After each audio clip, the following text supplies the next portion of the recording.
nothing else, October was an exciting time in the cattle market. Hi everybody, Coulter Brown here on the Northern Ag Network with our livestock market report. I'll be honest, this report took me a little longer to put together just with how crazy the market has been over the last month. All-time highs, limit down losses, it got pretty wild there. As we think about what this market has done, I think it's important to put things in perspective. Certainly the cattle market got a lot more media attention than it typically does here over the last month, but going to try and get an idea of where we are, but also take a longer term perspective. First, I want to thank the sponsors of our report. Thank you to Nutrilix. Fall means it's weaning time, and that means more stress on cattle. From weaning to moving herds, vaccination, along with the dry grasses changing with the season, it can be detrimental to your herd's health. It's important to make sure to give your herd the nutrition they need to meet those demands. Supplementing with Nutrilix liquid supplement can fill those nutrient gaps that your herd needs to stay healthy. Nutrilix is your answer for whole herd health.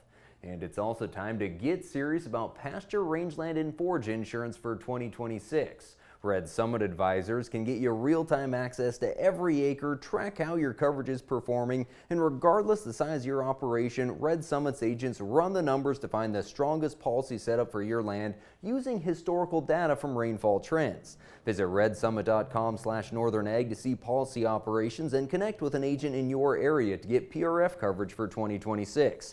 Be sure to sign up before that December 1st deadline.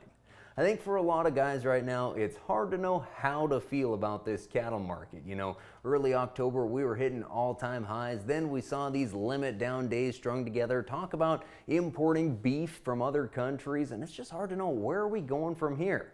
I know a lot of producers feel like they sold the calves too early this year. Some are just flat out sick of margin calls, and some can't believe the size of the checks. Who'd have thought a load of heifer calves would bring $200,000? It's been a wild market for sure, and you think of how this month started. At the beginning of October, we were rocketing higher at all-time highs. We saw the feeder futures crank up over $380 by the second week of October, gaining $30 a hundredweight in those first 2 weeks, and it was as good as it could ever be. But we knew that it couldn't last forever. If you'd asked me a month ago what would cause this market to turn lower, I'd probably say something about getting screwworms into the U.S. or opening the border again to Mexican cattle, or maybe a demand influence that could cause consumers to purchase less beef. But it was actually President Trump's comments about U.S. beef prices being too high and wanting to import beef from other countries that really sent this market into a downfall. I'm sure you've heard by now about their suggestion to import beef from Argentina, proposing to quadruple the tariff rate quota.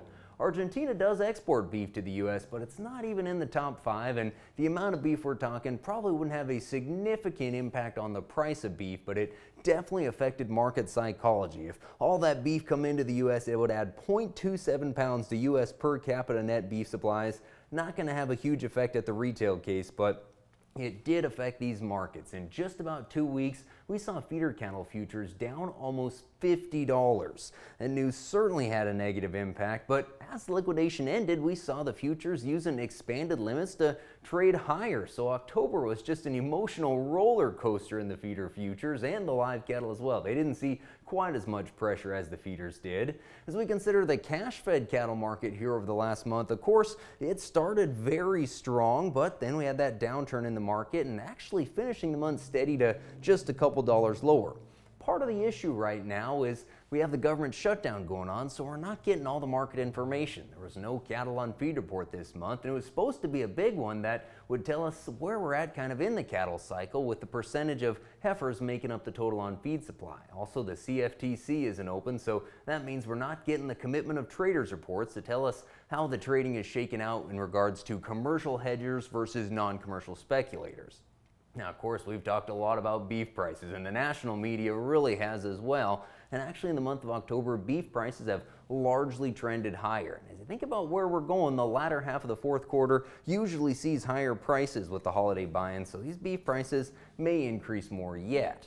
Now, back in September, Ag Secretary Brooke Rollins talked about a plan from USDA to increase the size of the cow herd. We didn't know what that meant, but they said the announcement would come in mid-October. But just hours before that announcement, the president took to social media, firing back at ranchers who objected to his plan to import beef. And he talked about how these high cattle prices are only due to the fact that he's put on tariffs, and said we need to lower the price of beef. I don't think there's many ranchers that agree with that, but that's really what started this market just tumbling lower. That added along with there was speculation that the U.S. border was going to reopen to feeder cattle from Mexico. That didn't actually happen, at least not as of this recording, but the market psychology was so affected that we were tumbling lower. It was the worst 3-day stretch this cattle market has ever seen. But back to that USDA plan. They talked about how they wanted to strengthen ranches, rebuild capacity, and lower costs for consumers. A lot packed into that plan. Just some of the highlights: reopening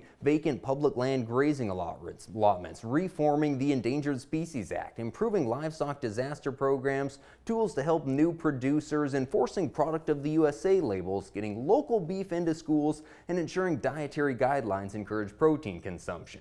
Now, that plan does include a lot of long-term priorities from the cattle industry, but it was really overshadowed by the president's social media posts and just what was happening in the market with prices tumbling lower. It's hard to see any immediate effects in the market from the USDA's plan. I think it could help long-term, but really we're just in a difficult point, and all this news and noise happening, well, we're in a very key marketing time frame for the cattle industry, right during the thick of the fall run. And with the market falling like it did, it cost a lot of ranchers a considerable amount of money.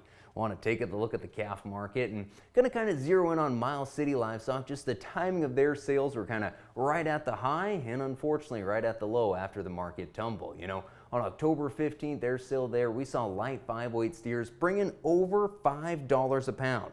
2 weeks later, after limit down movements, the average dropped $70 a hundredweight. That's over $300 a head, meaning one pot load of calves was down $30,000 in value with no real fundamental change in the market. That's frustrating for producers, but I do think it's helpful to take a longer term view of where this market has been through. Look at this chart here. It's a little noisy, I'll admit, but just trying to track the marketing of these spring-born calves that typically starts, with the summer video sales, feeding through that time frame, and then into this fall spot market. A couple things you can see there. Obviously, this continued to churn higher. As we think of the video market this summer, it was at least $20 higher every month, and each time it was the best the market had ever been.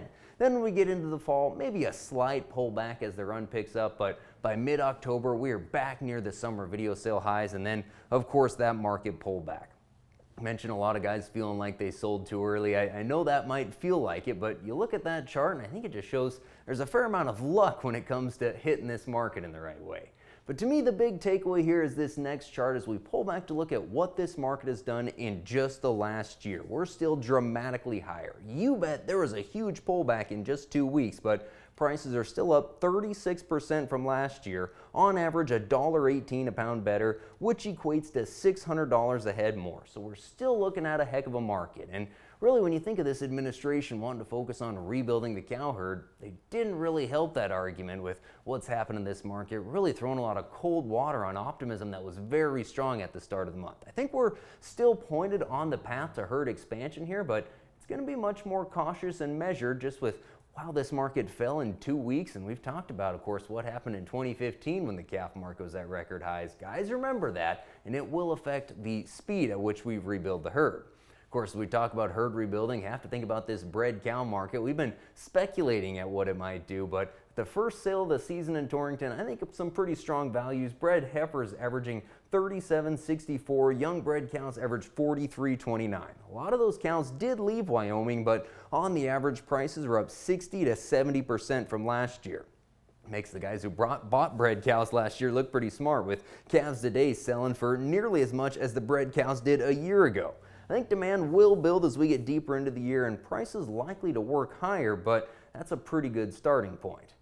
Back just a second to think about Argentina, the idea of importing more beef from them. If we were to do that, that would probably be lower quality beef, mostly lean trim that would go to make burger. You'd think that would compete most directly with the cow market, but actually slaughter cow values held up relatively well. Did see some pressure, down maybe 5 to 10, but still average dressing cows bringing $169 to $178. Cull cows, $2,100 a head. we're seeing wider ranges on the cows, which is typical for this time of year, just with the volume coming to town and the differences in quality. But it's a strong market, and you have to consider these young open cows. 2-year-old heiferettes to 4-year-olds, they're ranging $232 up to $367. We're talking $2,800 to $3,000 a head.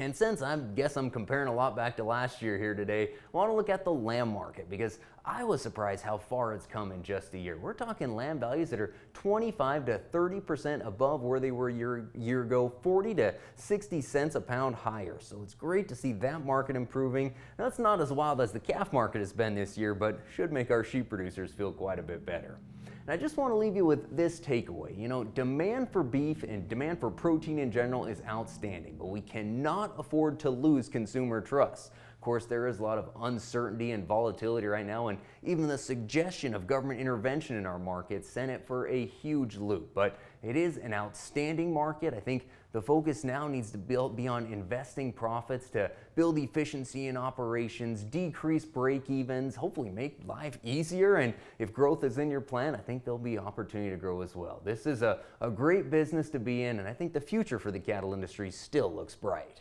For the Northern Ag Network, I'm Coulter Brown.